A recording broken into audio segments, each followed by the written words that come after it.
of Water Commissioners meeting of May 4th to order. Can I have a second? Second. All in favor? Aye.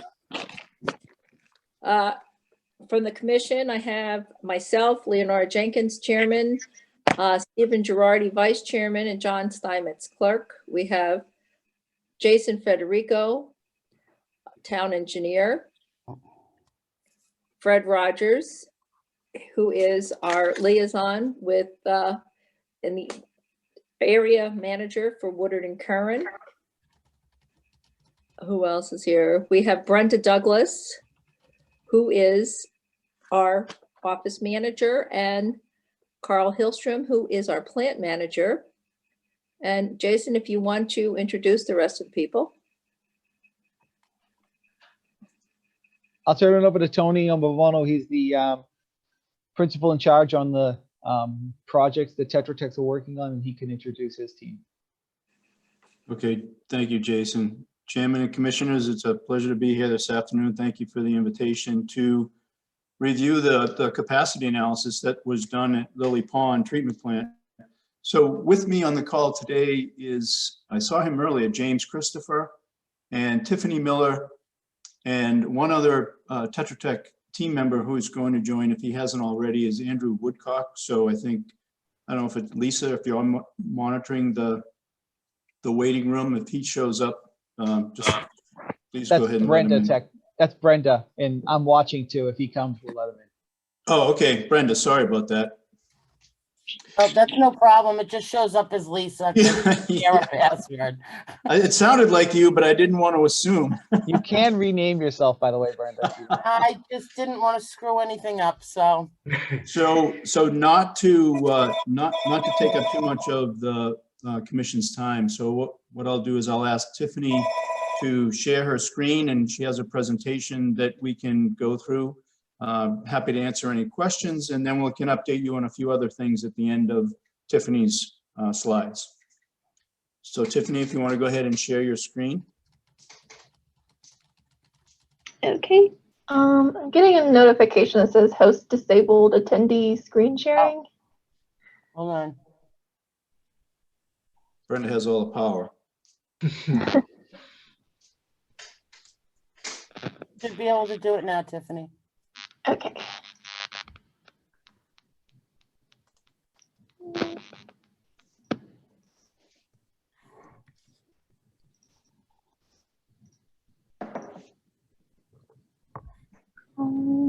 Let me know what you guys can see.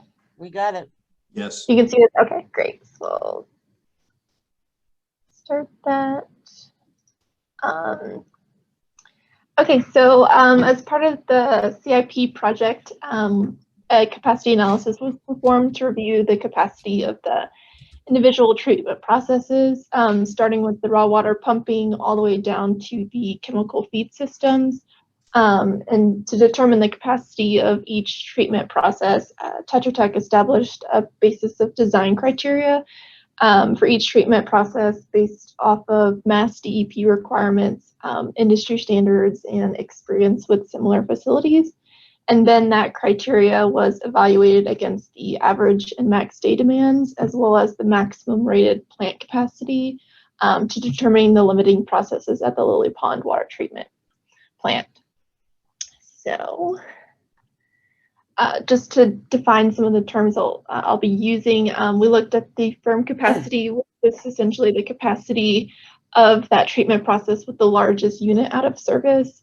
Then we have the total capacity, which is the total capacity if everything is online.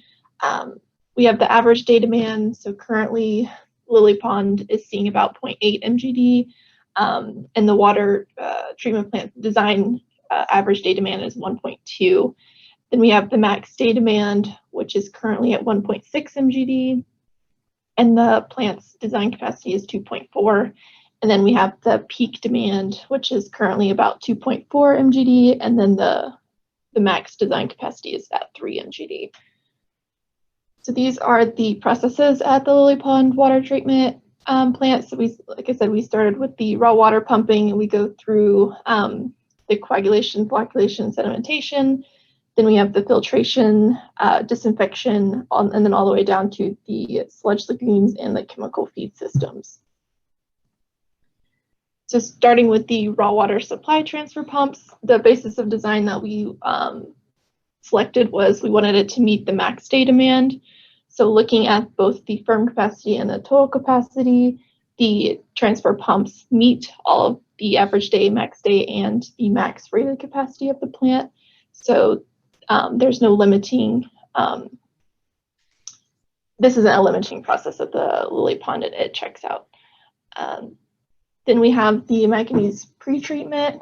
So for this one, we looked at the winter capacity, which has a 10-minute contact time, and then the summer capacity, which has a 5-minute contact time. So looking at the winter capacity, it's only 1.1 MGD. So it meets the average day demand, but it does not meet the max day or the 3 MGD demand. And then for the summer, the capacity is 2.2 MGD. So we do meet the average day and max day, but we do not meet the build out of 3 MGD. For the coagulation, the basis of design, again, was to meet the max day demand, assuming a 15 to 30-second detention time. So both in terms of firm capacity and total capacity, it meets all 3 of those demand criterias. For the flocculation, the basis of design is a 30-minute detention time at the firm capacity with 1 basin. We only meet the average day, and we have it written there as marginal, and marginal just means that the actual capacity is between like 90% and less than 100% of the actual rated capacity. So we're just under meeting that that mark, but it does not meet the max day or the 3 MGD scenario. And then with both of them online, the total capacity is 2 MGD. So we do meet average day, max day, but not that 3 MGD. For sedimentation, our basis of design was looking at the surface loading rate. So we determined a 2 gallon per minute per square foot as our loading rate. And based off of the firm capacity, we do not meet the max day or the 3 MGD. But with everything in service, we can meet all of those 3 design flows. Similarly, for the filters, we looked at a 5 gallon per minute per square foot loading rate. In terms of firm capacity, we meet average day, max day, but we do not meet that max rated capacity. And then in terms of total capacity, we can meet all of those 3 demands. Disinfection, we determined contact time based off of a chlorine residual, and the capacity of the Clearwell is sufficient to meet the required contact time and CT for all 3 of those flow scenarios. Then we have the finished water pumping. So based off of firm capacity, we can meet all of those demands, and the same with the total capacity. Sludge management is based off of a loading rate as well. So we determined 8.2 pounds per square foot, and based off of the current anticipated sludge production and the capacity that we have, we do not meet any of the 3 flow scenarios. And then if we look at the chemical feed systems, there's a couple on site. So we have the polymer and blended phosphate.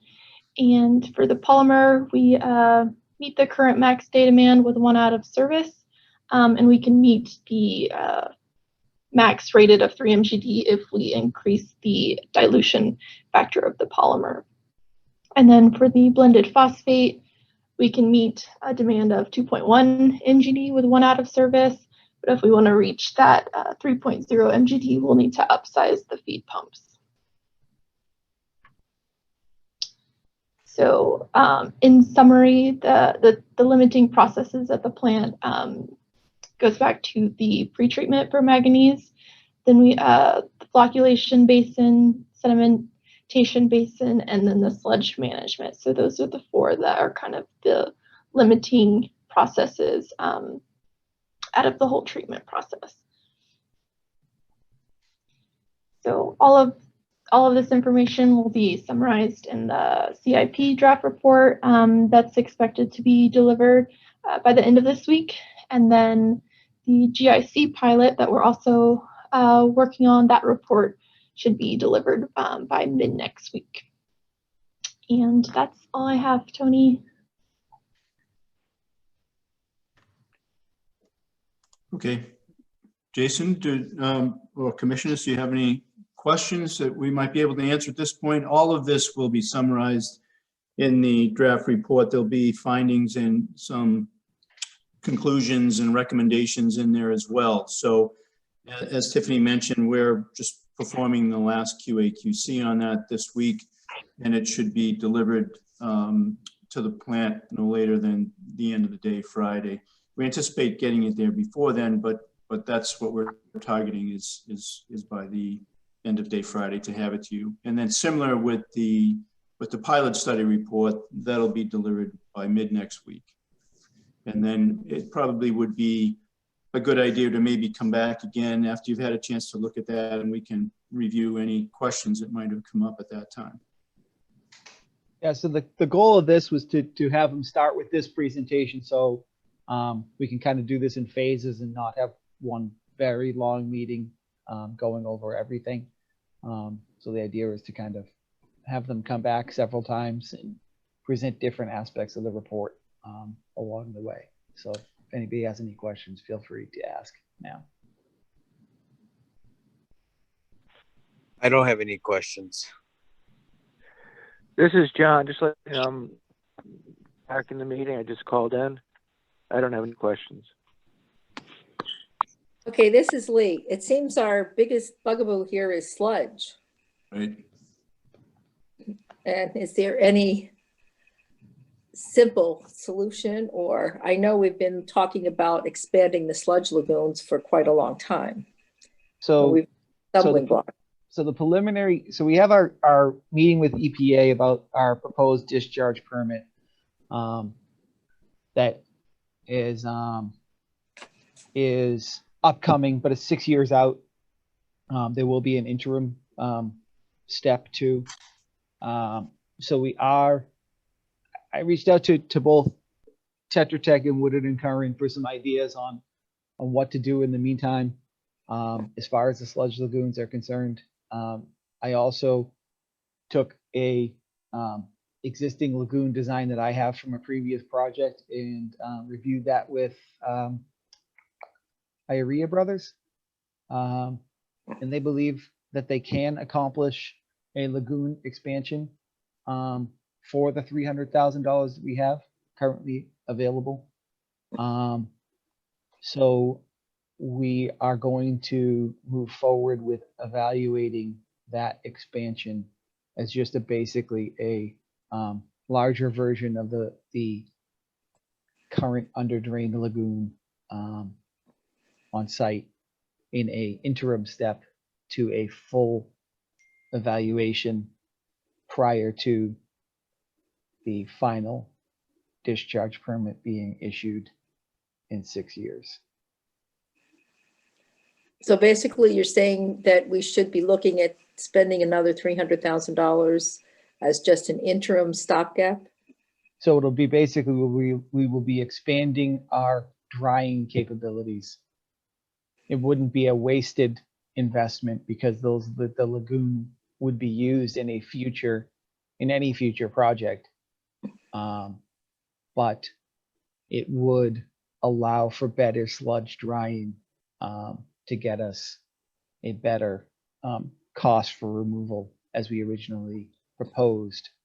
And then the final project, which would be a more expensive project, would include getting the under drain water and recycling a portion of that under drain water back to the plant, and either continuing to discharge the remaining amount to the pond as it currently does, and or going to a groundwater discharge permit in the future versus a discharge to the pond.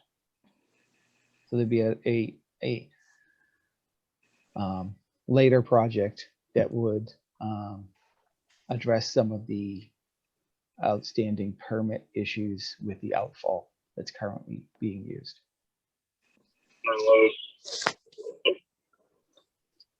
Okay, Tony or Fred, do you have any other ideas or any comments on what Jason suggested? I've been working closely with Jason on that evaluation, and if he can pull that off for 300,000, it's a home run. The plant desperately needs some other ability to process sludge. I'm sure Carl could chime in on that as well. He's directly responsible for the management of our sludge waste. So I would definitely move forward with that evaluation to see if it can actually be done for that number. Carl, you have anything to add? So that evaluation would include, we'd clear the area of the proposed lagoons and then do some test pits in survey to determine the elevation of the bedrock out there to determine can the lagoons be constructed given the bedrock situation for the 300,000. So we clear the area of trees and then go in and test pit and survey the top of rock.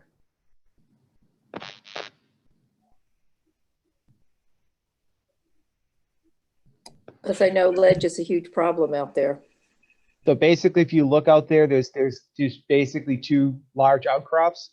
And my goal is to fit the lagoon, basically almost use the two outcrops of ledges as the sides of the lagoon and build the lagoon in between the two.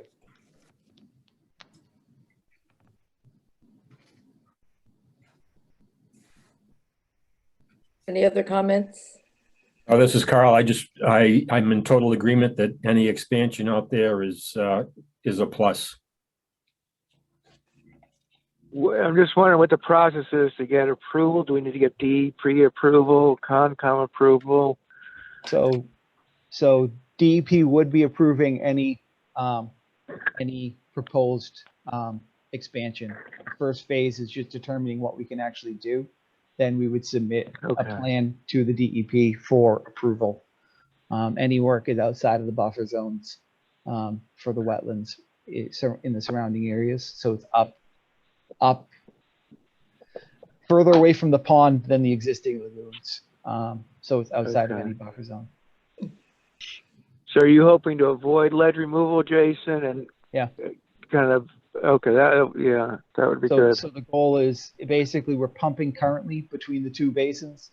So we would be, instead of pumping from one basin to the other, we pump from the one basin up to a higher lagoon elevation, which would allow for better drainage of the actual water, and also so give it in adding the potential to recycle that water to the headworks of the plant, given the fact that it'll be at a higher elevation than the existing lagoons.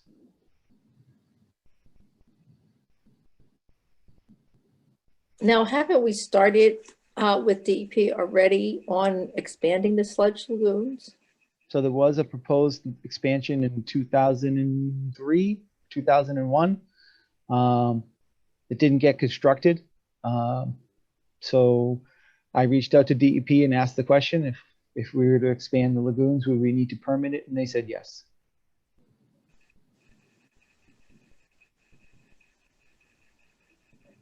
But I thought we've been looking into that for a while. Okay, do we have any other questions for Tetra Tech here? Until you have an actual design, you can't permit anything with DEP. Mm-hmm. You don't have an actual physical plan in place.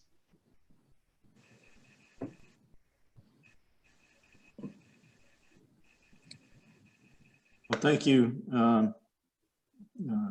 Madam Chairman, and thank you, Commissioners. And as Jason said, we'll be back to give you another update, probably in a short time.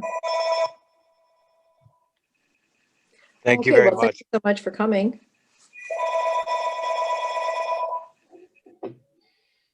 And if we have nothing else for them. Thank you. Yes, we'll leave.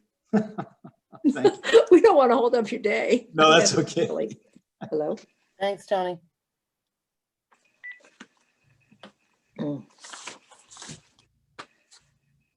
Okay, I see that Don is here. Good afternoon. You should all have the March 31st financials. We'll take a look at April, one of your next meetings sometime later May.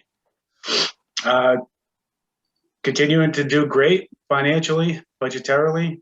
We're at 91% on the revenue side, 102% on user charge revenue. And yeah, we collected another, it looks like 1 or 2 connections, so we have almost $100,000 surplus in our system development charge. If we continue, based on my understanding, I haven't had a chance to look at the last commitment yet closely. My understanding it was pretty consistent with Q4 of 2020. And if we collect that same amount of revenue we did last quarter, we should be looking at like a 300,000 plus surplus in just user charges. So we should be ending the year in good shape. General expenses are 57% through 3 quarters. So really good shape on both revenue and expense side. Be happy to take any questions. I do have another thing I want to talk about quickly for town meeting. So I guess let's take any questions if you have them on the financials. Okay, no, I don't have any questions on those financials. Does anybody else? Okay. I don't. The other thing I wanted to talk about was town meeting and utilizing retained earnings for the Elm Street water main project instead of going out to borrow for it. We still have the 1.3 million that was certified as of July 1. And so what we can do in the capital budget article is just basically make a notation within the motion, just stating that we're going to repurpose a prior year borrowing authorization to be funded through retained earnings instead, and essentially just rescinding that borrowing authorization. So it'll allow us to use up some of our retained earnings and not have to borrow for that project. I think that's a smart move, especially with how we're looking financially now to close out this year, that I think it makes sense to take some of that retained earnings and put it towards a project we previously approved. Wanted to get your approval as a board before I put that on a warrant. Well, basically, the way we've been operating for the last several years. Yeah, right. I didn't think I'd get any pushback. Again, I just didn't want to put this on a warrant in a motion and not, talk it through with you folks first. Because my philosophy has been not to add to the debt if we did not have to. Right. So this is what we'll continue to do this every town meeting or every annual, reassess what projects have been authorized for borrowing, what our levels are for retained earnings. And if we can continue to do this at other periods, then great. So I don't know if you have to take a vote. I don't think you do, but if there's I guess approval between, or you guys think favorably on that, I'll make that happen in the motion. All right, that sounds good to me. Any questions? Nope, I have no problem with that at all. Great. Is John still here? I think John dropped off. Yeah, well, where he is, I'm sure he did. There's no service down there. Don, I have a little question for you. On that information you gave to Capital Budget, somebody from Capital Budget called me about it, and I was not able to explain where you got your numbers. And this is the one that was the red and blue one that showed the total rate revenue. If I held it up. Yeah, I think that just came directly from the rate study data. The rate study, because I was looking at our budget, and so I guess it would be best. Was there a specific question that you had trouble answering, Lee? Well, the total rate revenue, in my mind, in the rate study, the rate revenue came from the water use charges, the capital recovery, the hydrant and fire sprinkler charges, and the town hydrant fee, because they were all going up 2.5%. So when I added those all up, I did not come to your number. And then, unfortunately in FY22, your indirect expenses were like almost $10,000 more than in our budget.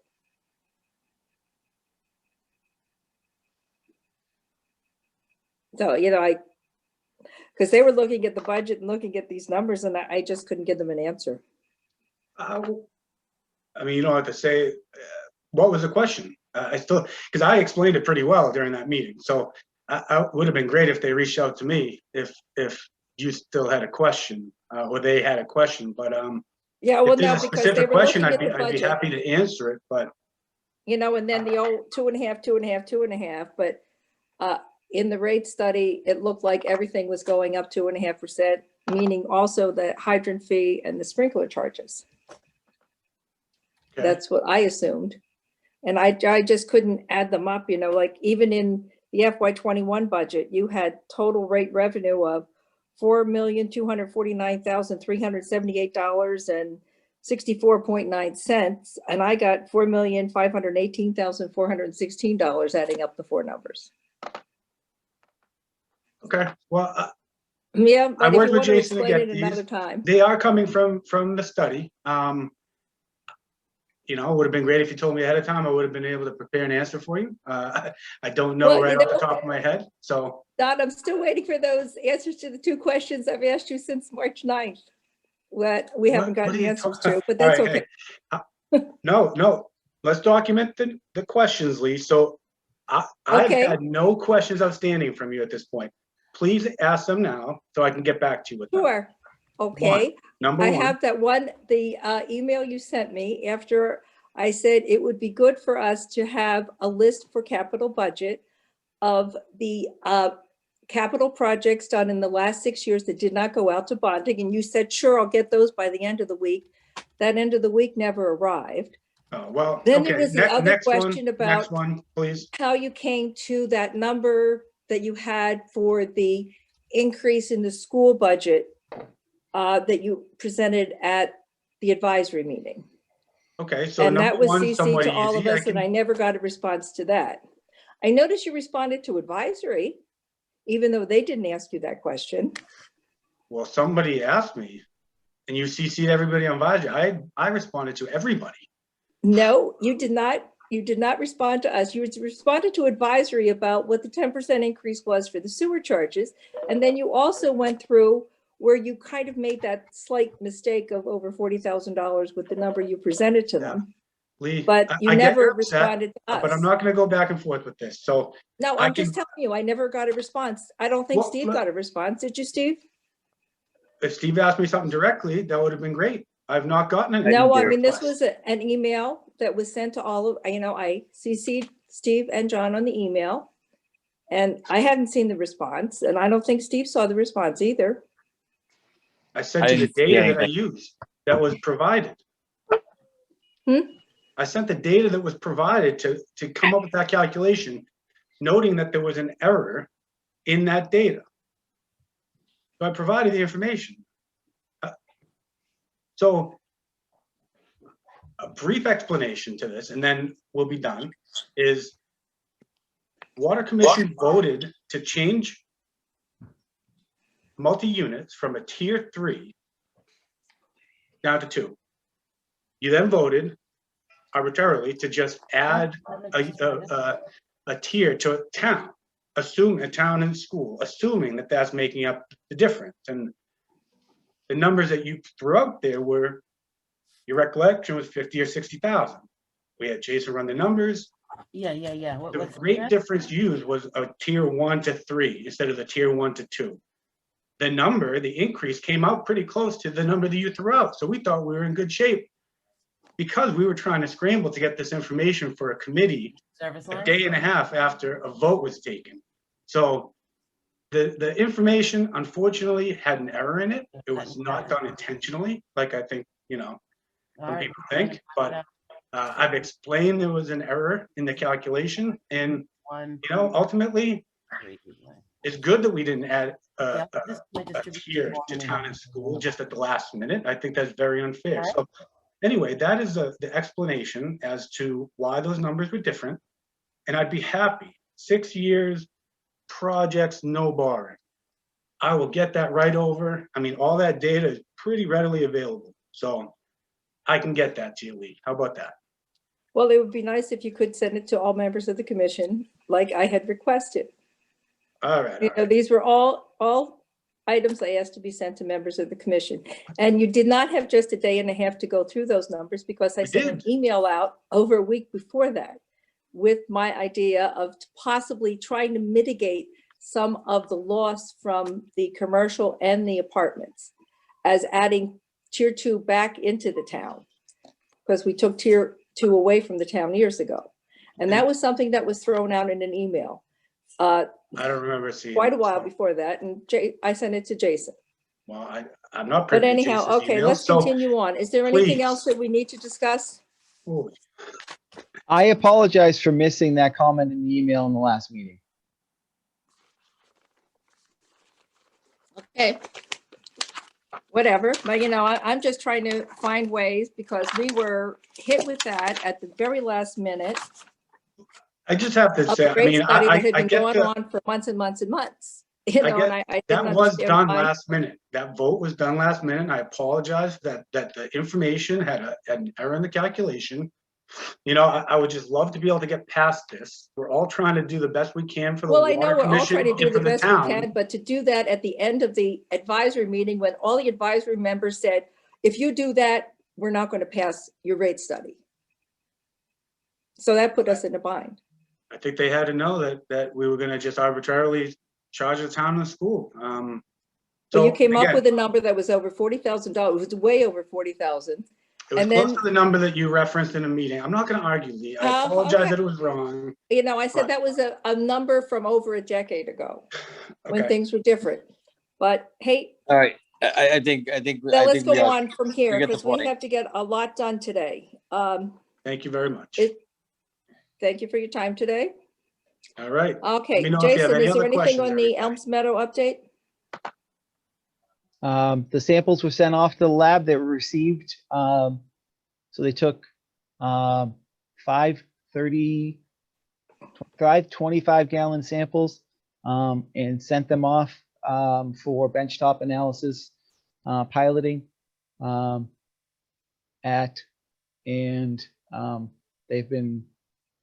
that's where we're at on that. They're also in tandem are working on conceptual designs for treatment there as well. Now, have we gotten a new PFAS test? No, because the well's not running. Okay, no, I thought we were starting the wells up. Now, I've been getting a So lot there of will be comments. when that sample gets to the lab, there will be a PFAS number. I guess the outside fear is whatever sample we took might not have PFAS in it, and therefore may put some hindrance on the piloting. But we should find out within a week if our sample was contaminated or not. Okay. Now, I've been getting some comments about our cameras and why we've never picked up anybody who've been doing the massive dumping. I'm slightly disheartened because I worked for 3 years with the town cleaning up that corner at James and Cushing. And then we had the week of the Norfolk County guys come in with the dumpster, and that corner looks like it's never been touched. But you know, there's dumping all over the place. Are the cameras not working? We're spending $75 a month just for this service, not counting how much we put into it. Do you think it's still worth it, or is what's Probably happening? not. I mean, I have one that's literally sitting outside my office. I can show you the video. People were out fishing 10 feet from my office across an open field, and you can't identify a single person in the video. So, and we're talking about an open field, no trees, no nothing, and you can't see a single face. I have another one where a kid walked by my window. This is because I'm trying to find somebody throwing dog refuse in this area out in front of my office. And the kid walks by and you see the back side of his head. You don't see his face. It just doesn't capture right. I mean, we're working with what we have, and it's just not working. So if you were gonna ask me my recommendation, I would say we probably stop. It hasn't had the effect that we thought it would. But Well, I mean, Jason, even if Go ahead, can John. ask a question, even if we were to catch somebody doing these things, fishing, throwing garbage, what authority do we have to even do anything? Will we go to Concom? Will we go to the It would be police? the police. Okay. And do you know what they would do? If we had a good video, they could enforce it. But like I said, I can show you, I can screen share and show you the videos from literally 10 feet away from my office, and you can't recognize a person on the video. So maybe it's just, we're not talking high quality. The cameras around the building are good.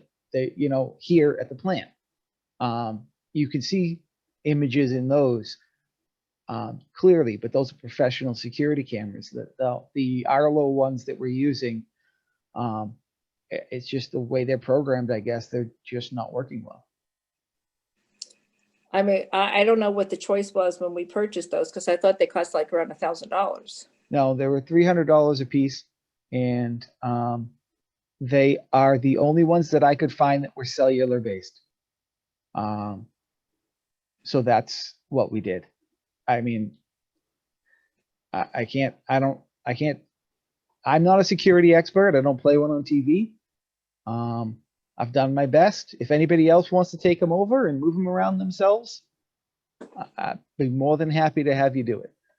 I haven't been able to find a good place to put the cameras to catch anybody.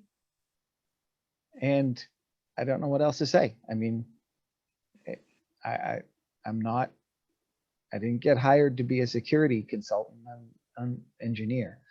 I thought we could find them. It hasn't worked. Yeah, well, I'm just saying that we've been pursuing this, I think, for a long enough time to see that we are basically just flushing our money at the rate of $75 a month. So we probably should stop it. But to answer John further, Concom is the enforcing agent for any dumping on town land. They have fined one of the people who were found dumping on town land already. Well, technically by DEP guidelines, the water department is responsible for protecting the water supply, not the conservation agent. So if you want to enforce it, you would enforce it through yourselves and the police. It's not a conservation issue. You can read the regulations at the state level. The water department is responsible for maintaining the watershed. You mind if I ask a question? Sure. Well, the area is well posted. Has anybody reached out to the police department directly and let them know what the challenges are? Yes. Yeah, but you have to catch somebody. You can't. Yeah, I know. But I mean, do they patrol the area on a somewhat consistent basis? No. Because until they get somebody in the act, that's really been my challenge over the years. No matter if you posted every 50 feet per regulatory requirements or what have you on watershed, you have to have some sort of enforcement teeth, meaning you've got to catch them. So I'm just saying, cameras, you need high resolution cameras that you have the ability to zoom. Like Jason said, he just doesn't have that capability. So you have to get the police involved and really let them know what an issue you're having. And then try to coordinate, and have continual discussions. And this is what I did on my watershed, when they planned on patrolling it, when they went through there. I mean, if you know when the active times are, it's worth having those conversations with them. I say, can you please just swing in through and see what you can do? There's companies out there, like a company called NetWatch that we use, and they're 24-hour surveillance. They speak over the speakers when people are in the zone of to be captured, and they call the police directly. It takes the middleman out, and they have high resolution cameras. It's expensive, but if you're looking to fortify, those are the ways you have to go. You have to pay for it. It's expensive. Or, when we're working those 3 shifts in the summer and the treatment plant's running late, our staff can, take a look out there and call the police if we, if that helps. If, we find that people are out there at night, why we have staff on site. we can do that as well. No, well, we have been trying to work with the police when we found someone who was parked on the grass outside of the gate of the pumping station. The police told us they could not do anything because our sign did not say no parking, so we put up no parking sign so that the police could act on that vehicle. Has to be posted, yeah. But, you know, I think we're in a position here of, I don't think it's worthwhile to do any more cameras because either we're going to have the area permanently shut down, or if it isn't permanently shut down, we're going to look into the 8-foot fencing that I have tried to forestall for the last 10 years, hoping that the neighborhood would come together and realize what this is. And so it would be a garden spot rather than something that looked like a dump.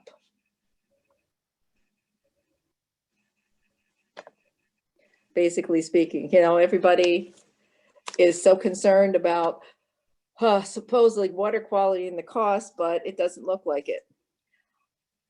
Anybody want to make a motion that we stop the service for the $75 a month for the cameras? I don't think we have to make a motion for that, do we? Lee, I don't think we need to make a motion for that. We just Okay. have to purchase them. So we'll just stop the service. Well, yeah, Jason and I will get that done.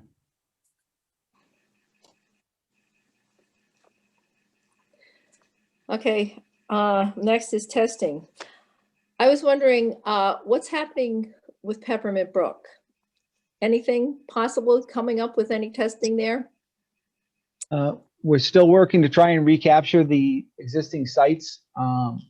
We haven't had the manpower to go out and clear the sites for easy accessibility for sampling purposes.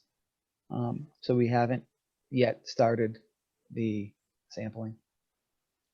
Because I know it's been going on almost a year, and I've noticed there are so many trees there. I don't know if the trees are a result of the new construction that was, the trees were cleared there. But I had talked to the new building inspector about that building. And I do have a passing acquaintance with the automotive industry. And I've been assured that that building is used for storage of vehicles. And it only has one lift on one side. But gee whiz, I see these lifts other than where they're supposed to be. I see all these chemicals in the building. I wonder where the drain of that building is that is on the bank of Peppermint Brook, where the water goes when they wash the floor of that building, because they don't have $3,000 lifts just to change tires. And there are a lot of caustic chemicals in that building. I don't know what to do now. Should we as the board be sending a certified letter to the building inspector to say, hey, what's going on? This should not be into zone A, because if you take a look at what activities should not be available in zone A, what he's doing is one of them. So the follow-up to I think, Lee, to that point, the building inspector's changed since we last raised the issue, Bob Egan. I think we had raised it with. No, it hasn't. This is the new building inspector that I talked to. I know. Oh, you talk? Okay, I'm sorry. I apologize. I did not know you talked to him. Yeah, Mr. Halen. It's technically a zoning issue. So if you want to write a letter, it's to write it to the zoning board, because it's they're being requested to go back and file an amendment to their permit because they changed the use during construction. So the last I checked, that's where it stands, is they're going to go back to zoning board for a modification of their use permit based on the changes that were made during construction. The changes were not permitted even in their existing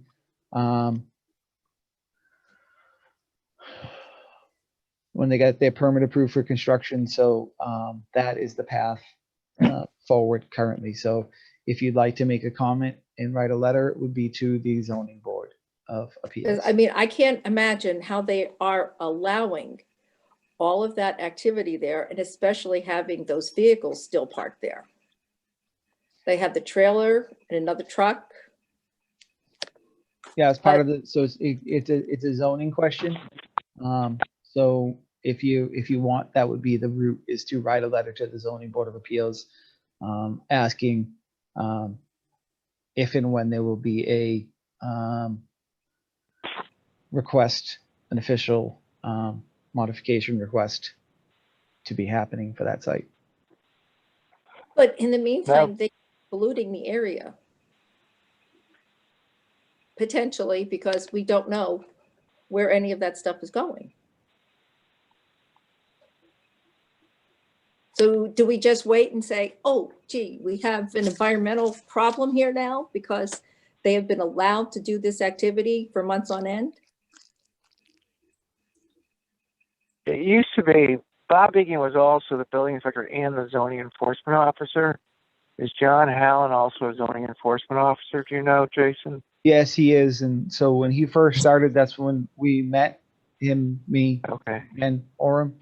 And that was the route that they were going to go with, was Okay. to request that, based on the modifications that were done during construction and allowed by the town, to have him put forth a formal modification of his permit, at which point there would be a comment period for all boards and staff, including the water, which we would then make our comment at that point during the process.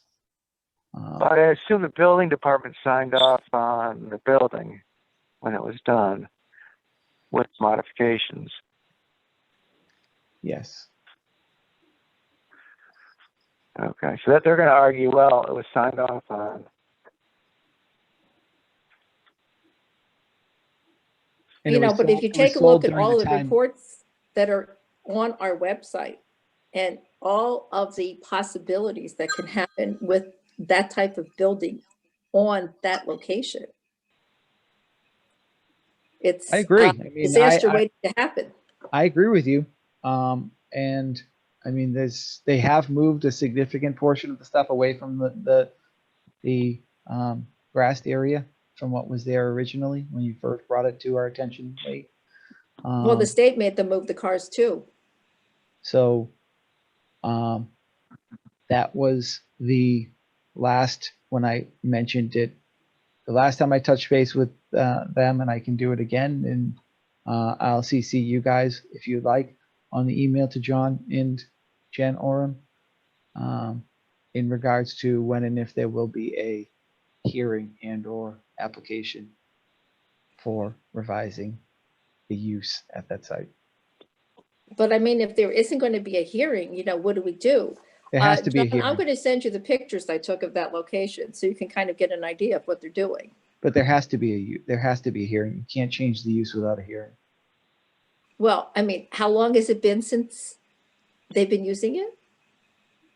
I mean, I don't go to the You know? zoning board meeting, so I don't know if they've discussed it or anything. All I can tell you is that's what John and Jen Orem had told me, is that they requested that the owner do a permit modification. I don't even know what the lingo is, but for their zoning, this is a zoning issue. John, can you do a follow-up on this and get a draft letter together? That we might I don't use? know. I think I like Jason's idea of sending an email. I don't feel comfortable sending a certified letter to John Hallen. I think it's just, I don't think we're going to get any further than Jason's email.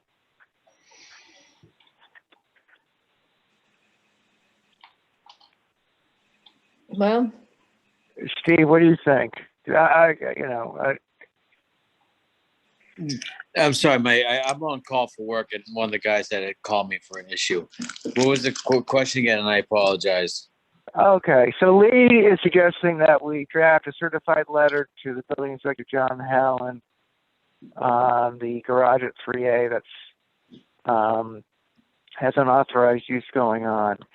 Jason suggested sending an email to the building inspector, John Hallen, and I believe Jen Orem, finding out when the hearing's going to be. And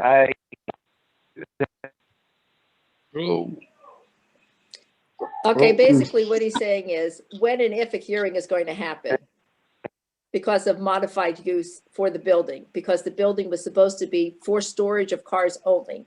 It was not supposed to be a 3-bay service station. Okay.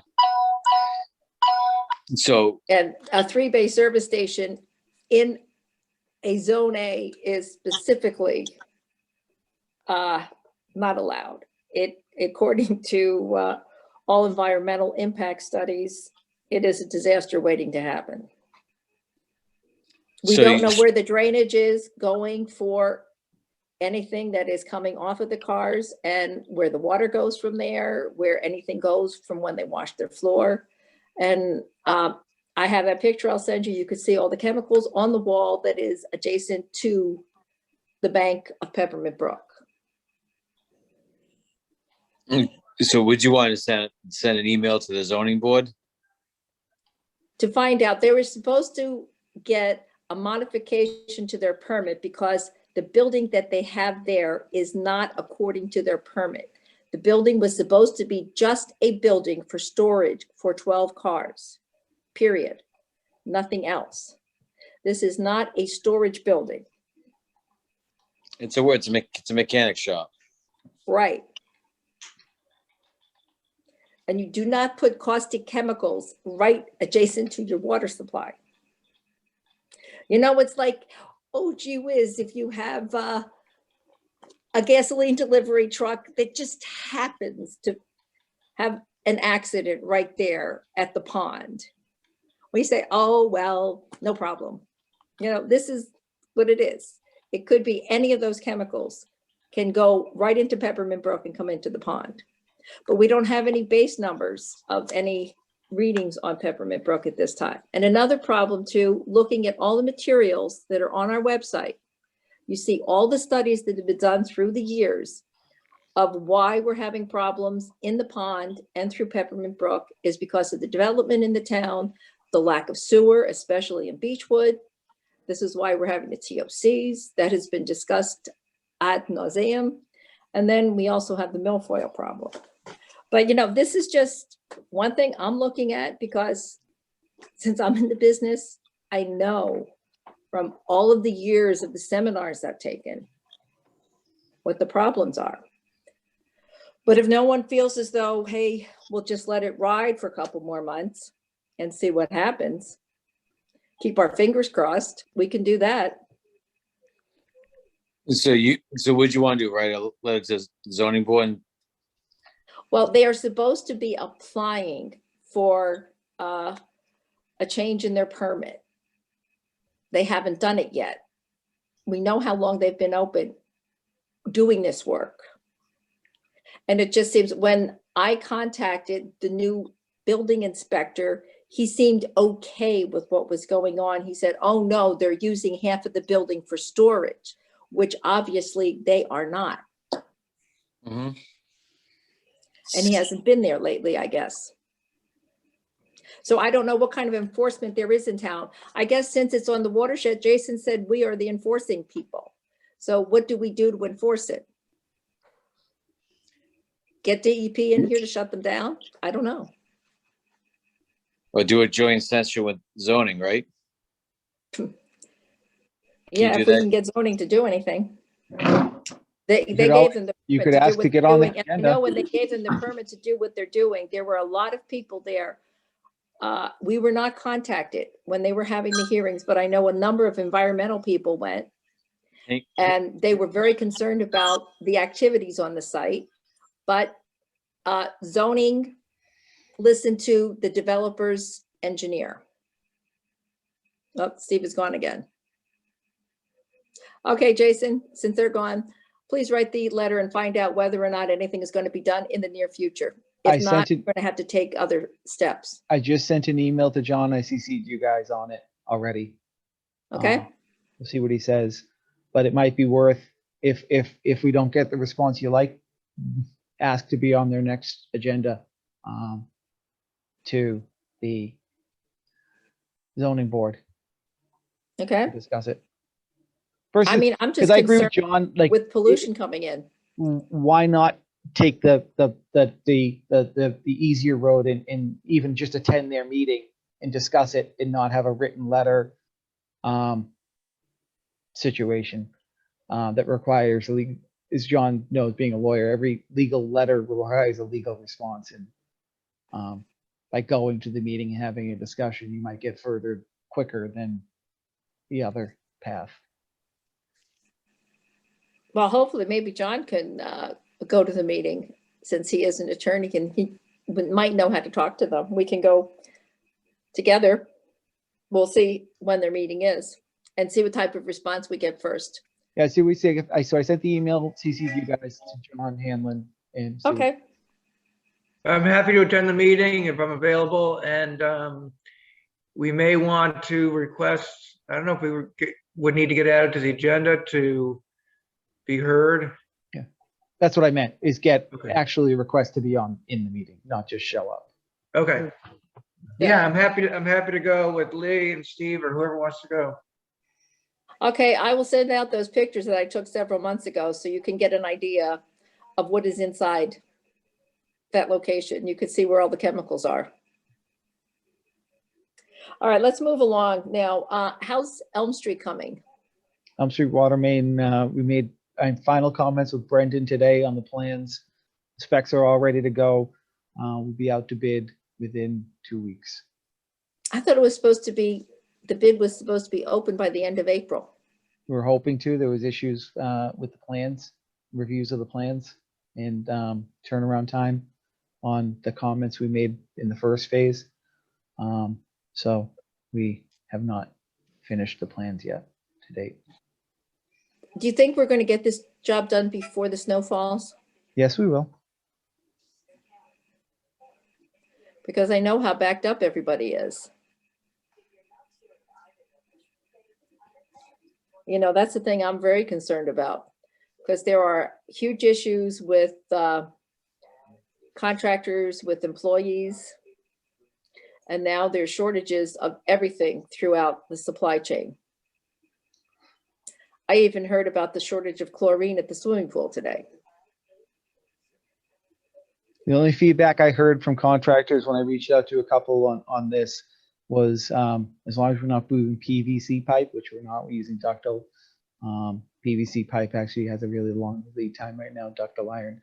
The price is going up, but it's available. Well, yeah, you know, and I know now, I don't know, it's getting a little scary out here. And you just take a look at the price of utilities and gas. Gas is almost getting to be double what it was a year ago. And that's going to have a huge impact on everyone. Okay, now the fencing, how's that coming? Brian has a comment. Yes. Hi, Lee, everyone. So I just wanted to add that recently we've learned of some sewer issues out on Elm Street, and the Elm Street corridor project is, we're doing the water main in anticipation of doing in soon thereafter. So sewer work is also need to be done. We did camera work just yesterday. It didn't look as bad as we anticipated, but there will be some contractors doing camera work out there. And it seems to make sense from a town's perspective to put a bid item or two in there for the sewer items as they're going to be working in the same area. And that would also reduce, you know, contractual costs you'd be sharing with the sewer, any kind of overhead or contract supervision costs. So that's something that's getting fleshed out right now. We anticipate Weston and Sampson, or I'm sorry, Wooden and Curran is doing the design for us. So we wanted to add a few bid items to this contract if we can, if you guys are amenable, just so that we can take care of the water and the sewer at the same time. So it'd be a cost sharing between the both? Right, the sewer would take care of the sewer, the water would take care of the water, but then, you know, obviously, you know, you're saving on the bonding, the insurance, going out to bid twice, all that stuff, because it's definitely gonna, the sewer work will have to happen. It just doesn't make sense to go in with two different contractors roughly the same time. So Well, we basically, can only have cut, the street cut the, open once. yeah, as I say, cut the road once, right? Right, right. And it's, you know, That's a it's good gonna be- idea. It's effectively going to be cuts all over the road, but the road's going to be a mess for a year. The trenches will settle out, and then we'll likely pave it next spring with a concept which still has to be fleshed out on what's going to happen on Elm Street corridor. Likely be some sort of road diet with green space and sidewalks or something like that. But the intent is to get all the utilities done, subsurface utilities done, so that we don't have to touch this road for 20 years.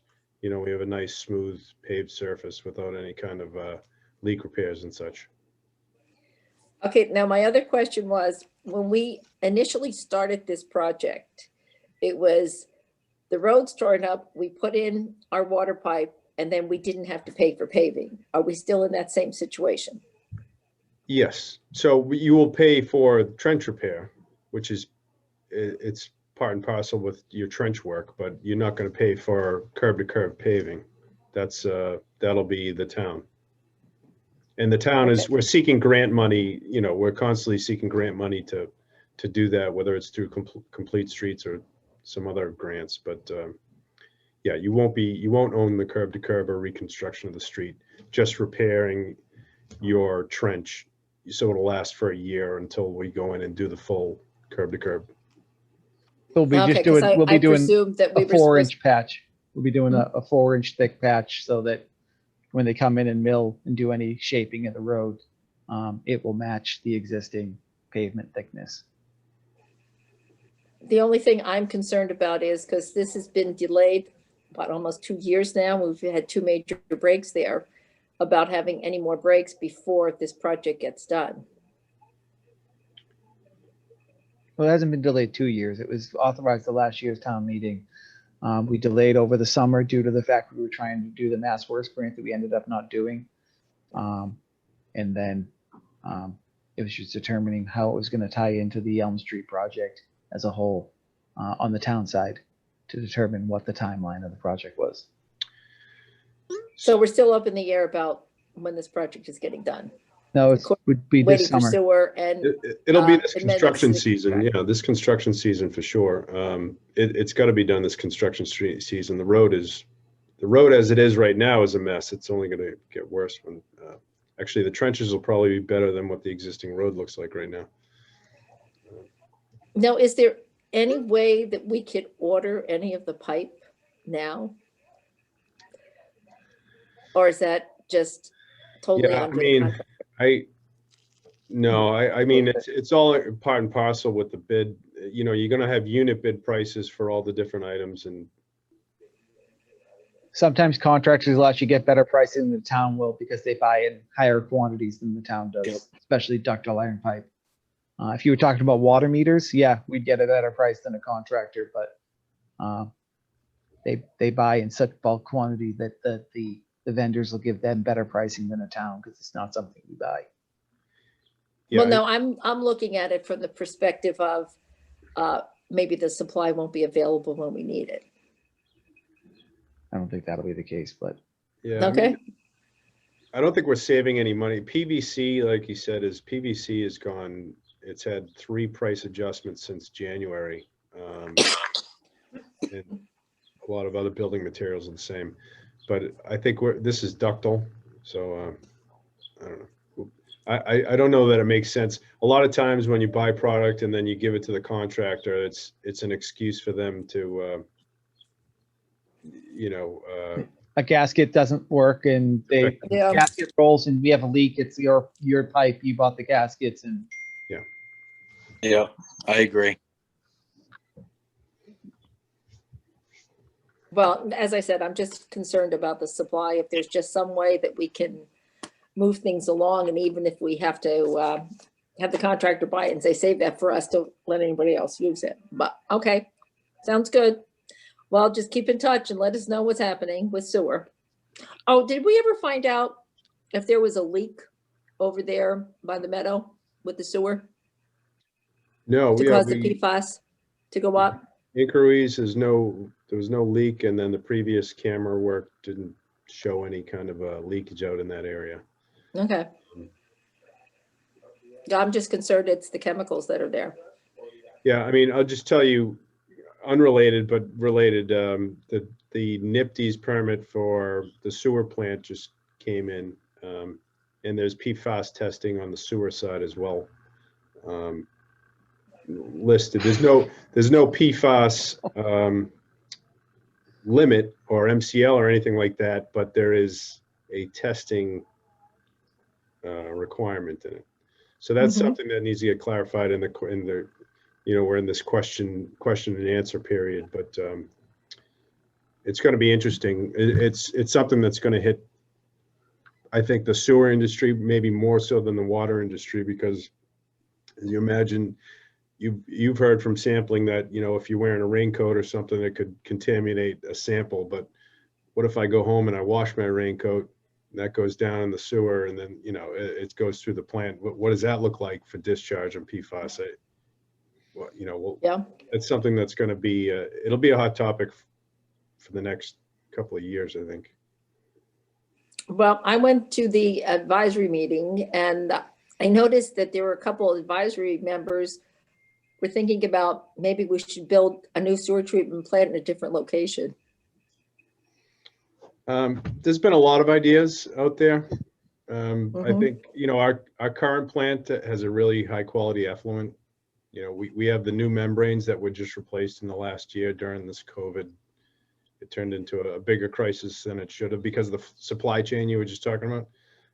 But it's, the plant is basically staying where it's in. It's on a small footprint, which has some challenges on capacity, but I don't see it moving anytime soon. And the new permit, I should add, has, still has the same nitrogen limit. And I guess the biggest issue I've seen reading it, doing the first cursory reading, is the PFAS testing, which again doesn't have a limit, but I think what they're making the sewer industry do is test, see what it looks like, and then they'll come up with limits a few years, a couple of years down the road that they'll need to meet. Would be my guess. Yeah. Okay, well, that sounds good. So we'll just wait to hear what's happening and when we're moving along on this. Great, thanks. And thank you for your time today, Brian. Brian. Thanks. Okay, how's the fence coming? Post will be coming in, being installed next week. He's just waiting on the wire mesh delivery. Supply chain issue on that. Well, I mean, this is just it. He's holding his price though, so he hasn't changed his price. He's just waiting for the material to get delivered. Is there any projection? He's hoping. I talked to him yesterday. He's hoping within a week from the post coming in, post being put in, he'll be putting the wire up a week later. Okay. He's hoping 2 weeks out we'll have mesh up. Because are we going to be starting a new month with the rental for the other one? It's funny you ask. Brenda and I went back and looked at the bill she's received. She's only received one for the first month. So we're not quite sure how that. Okay, we'll see. I've got a place setting in my spreadsheet though, just in case. Good. Sludge removal update. I'll leave that to Carl or Fred. Okay, this is Carl. We're looking at mid-June into probably the first week of July.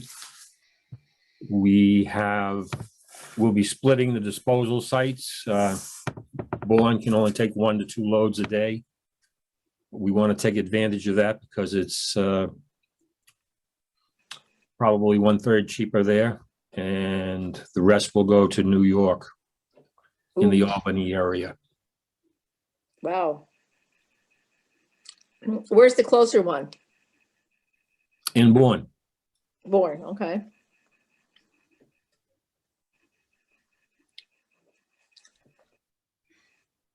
Well, I hope we won't have to go to New York too much. And while we have you here, the milfoil, Carl.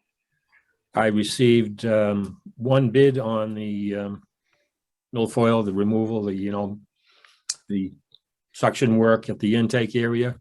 Mhm.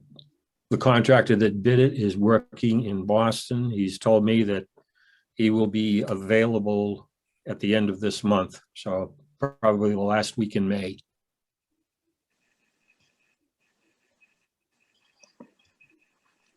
Are we gonna do a bag again like we did before in the parking lot? Yes, and I've been working with Jason as far as the logistics of where to place the bags. Mm-hmm.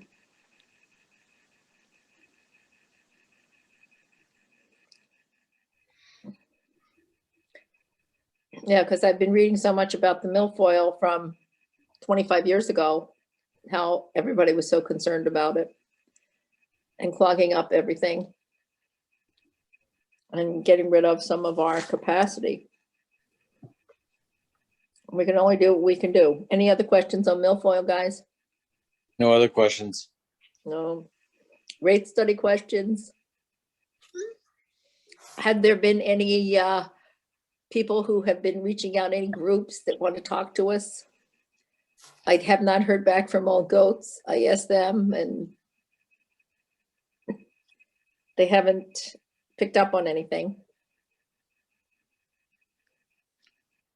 So Lee, am I correct that we're going forward with the rate study with the one change being that the town is staying only at tier 1? No, the change is that we're doing the, what do you call it? Taking the commercial and the apartments out of tier 3. That was the big change. Right. You're right. No, I remember that change, but since then, the change that occurred, I believe, was taking the town out of tier 2, correct? Yes, we were forced into that vote, which I think should be looked at again sometime because of how it was done. So we'll be revisiting that quickly. Because I don't think we want to go through 5 years of the town not paying that. And then you take a look at the school budget. I can't understand why the school budget so drastically reduced their water and trash line in every building for next year over what they're paying this year, when they were even aware of a 2.5% increase from us coming. That doesn't make any sense to me. But it was shocking to see that. But anyhow, yeah, so I think we should be discussing this again in the near future. And not have it a permanent for the entire rate study. Yep. So, Because I mean, we're looking at possibly $14,000 to $18,000 increase for the school budget in their budget of almost $22 million.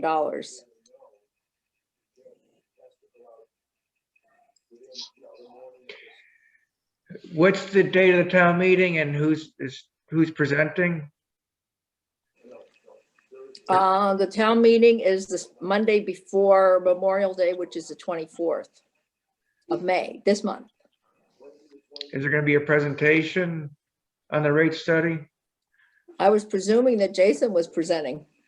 I guess that's the question that I think I put it out to Chris and Don as to what that's going to look like, and is there going to be a presentation or not. I can be available. It's just not sure what that's going to look like when it comes to the town meeting. Because I remember at the last rate study, Woodard and Kern presented at the town meeting. Because they were the ones who basically authored the rate study. Yeah, I mean, I don't mind presenting. It's just a question of do people want it at town meeting or not? Or do they just you got yes votes all around? So I guess the question is, will it be a heated discussion or not? And what does that look like as far as that's concerned? I think. But I think even if we don't need you for a presentation, we need you guys there to be the people to answer the questions as the professionals who did it. 100% I'll be there. Like I said, I I think that's a question to be vetted as to what that looks like. I'm more than happy to be there and have a presentation ready if needed. But I think the question is, given that one in the sewer, is it going to be 2 presentations or just determine if it passes or not without any presentation question? So. Right, yeah, presentation may create more questions and more dispute as opposed to a quick vote, but That's why you don't know. I know if it has advisory, yes, and select board, yes, then having a presentation may create more questions than it's worth. I don't know. That's, Well, do you think it would be advisable to put your presentation online with the caveat that said this is the rate study that has been approved by the selectmen and advisory? yep. We can put And it, people can, I do not know how the town would technologically do this. So it's an interactive, oh, I guess I could record but I'm something. sure we can. I could probably record a presentation type of a thing as an option and put it out there. If Yeah, somebody maybe even drone like a on for 10-minute half hour. video. How do you guys feel about that? I don't know who's gonna watch, maybe people will watch, I don't know. Well, But no, I mean, this will be, it is there if you want to see it. So as we can't have people come back and say, but there was never any information available.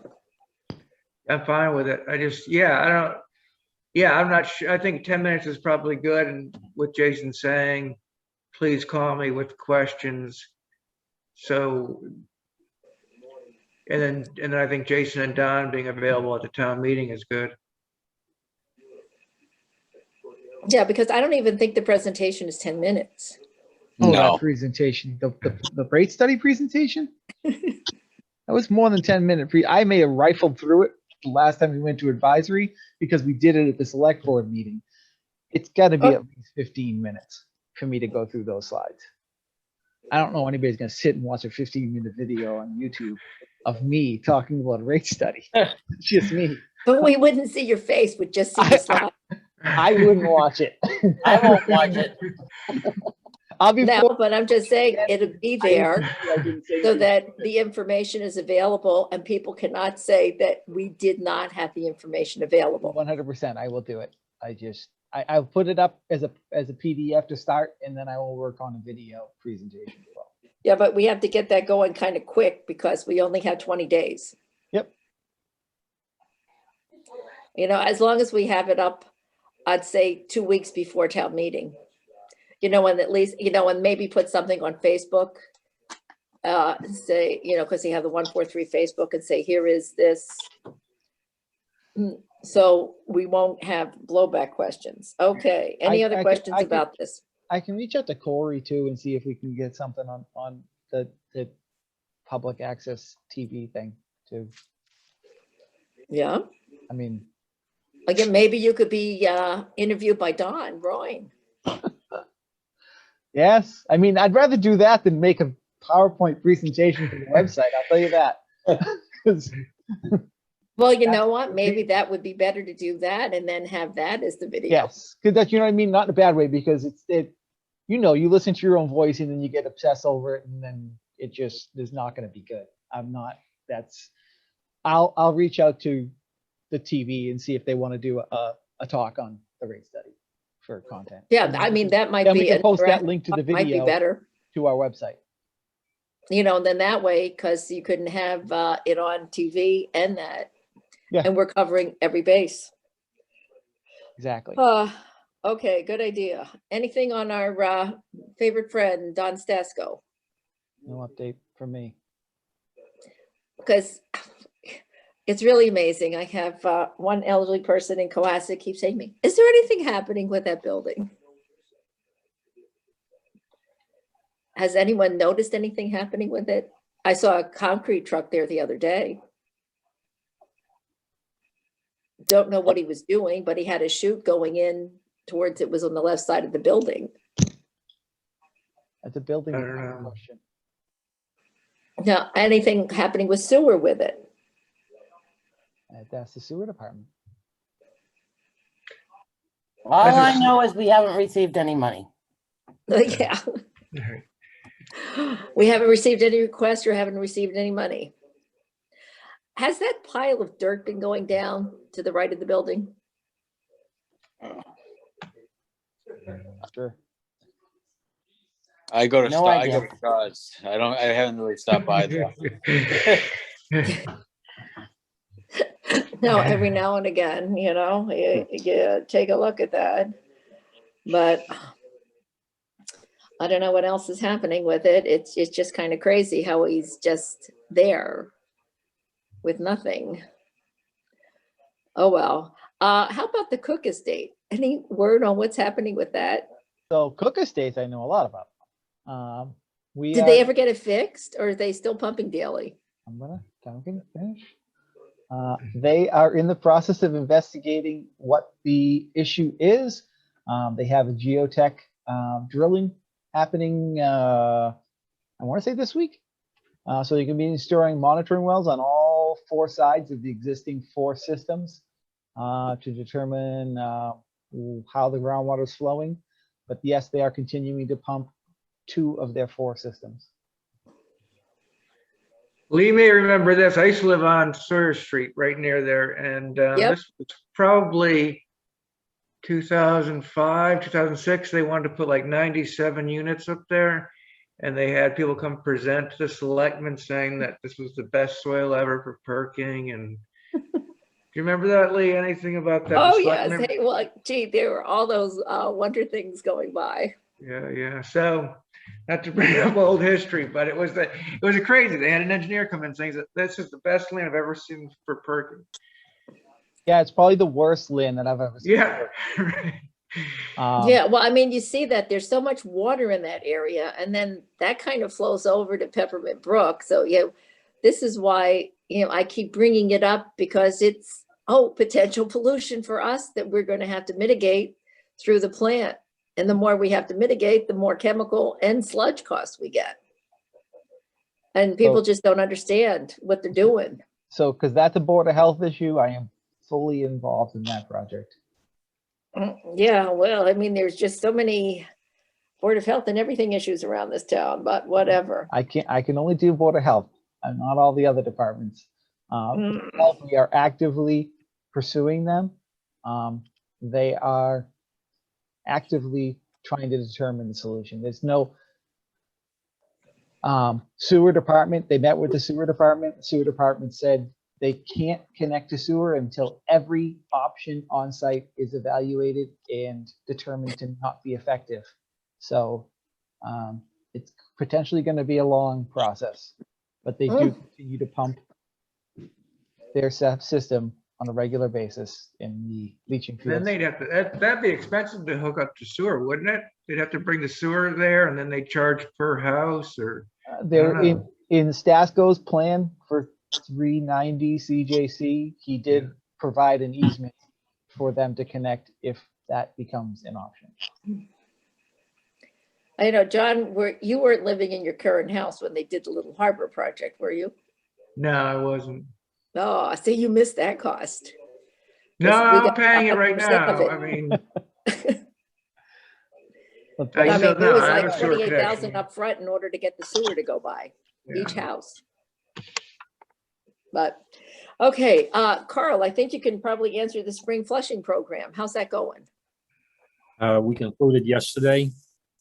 We did stop a little bit short. We had 2 breaks, and of course the last one was Atlantic, and those breaks impact the budget. So we probably got 90% of the system flushed, and we plan on doing some targeted flushing probably in July, and then again late September, early October.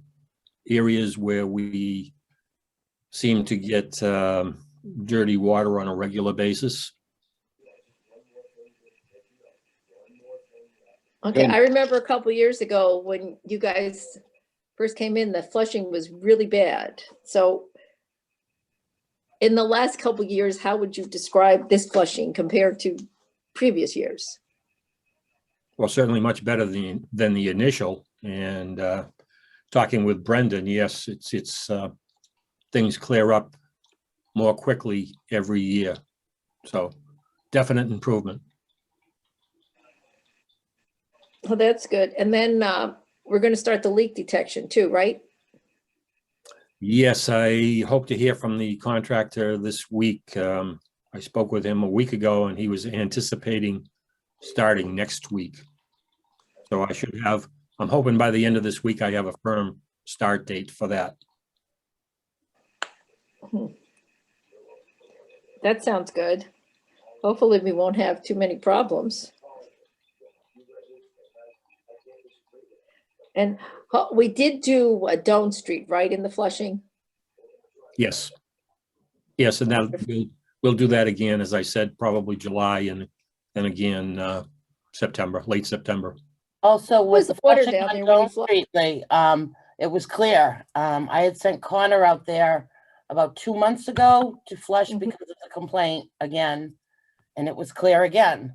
So that one person, I think they have an issue with their service line because That could be. that hydrant, it's original, the service line is. And Yeah. it's the only complaint, well, there is another family that calls me, but I haven't gotten a call from them. But I asked Brendan and Connor specifically what that water looked like when they opened up that hydrant at the end, said it was crystal clear. Yeah. And we know that person was not going to be in any rush to replace his service line. So if I can just mention, I've got to, unfortunately, leave in like 5 minutes to bring my son to lacrosse and then pick up my daughter at softball, and I could try to call back in. The meeting's still going on, but I would like to make a motion to approve the minutes while I'm here on Zoom. If I can, I'd like to make a motion to approve the March 23rd and March 30th, 2021 meeting minutes. Second. All in favor? Aye. Aye. Aye. Okay, and then there were the minutes from the joint advisory meeting. Right, I wasn't there, so I don't think I I can make the was. motion, and I don't have those in front of me. I'll make a motion to approve the minutes of the joint advisory meeting. You were there, Steve. Correct. Yep. Yeah, I'll but didn't they second. get approved by advisory? Pardon? Didn't they get approved by advisory? Since it was their meeting? Well, no, that was our, I thought we had to do the minutes of our portion of it. I don't think you do. I think you're Okay. the visiting board, so you don't put meeting minutes up on yours for your joint meeting. Okay. Same with select board, you don't put joint Whatever. meeting minutes. I did file your meeting notes though in the book I have here, Lee. Okay, perfect. I have a suggestion for our next meeting. How about if we plan to do it after town meeting, because town meeting is going to be here before we know it, and maybe the Wednesday after town meeting, because we'll still be in May, instead of the day after town meeting in case there is a problem and it extends for an extra day. That's fine with me. My schedule's, and I can try to make arrangements. My schedule is getting more difficult with spring sports now. But I have enough advance notice, so I'll do everything I can to be live on Zoom, and if not, I will be calling in. Okay, Steve, how does that sound? Sorry, What was that, Yeah. Linda? what day? Whatever that Wednesday, 24th, 26th, 26th, okay. because that'll still put us in May, so we can get the official May meeting in. And then we can just wrap up any questions that might have come out of town meeting, just in case something happens at town meeting that we don't want to happen. And that's why I think we probably need a meeting. If town meeting goes well, we'll be celebrating otherwise. Dan.